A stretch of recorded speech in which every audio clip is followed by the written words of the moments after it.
আপন মানুষ বোঝা বড়ই দায়।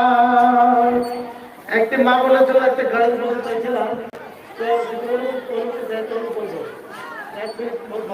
লাগবে দেখি।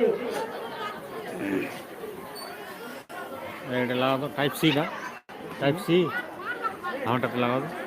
এখন তারে মে গলা মায়ের কাছে বোনের কথা কয়, মাদ্রাসারি পড়া বাবা ভালোই লাগে না।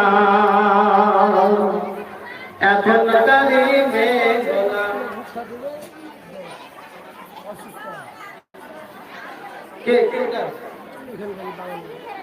আচ্ছা, একজন 10 কিলো ভুট্টা দান করেছে, তার পরিবারের মধ্যে মনে হয় বেমার রয়েছে। আল্লাহ রাব্বুল আলামিন তার বেমারকে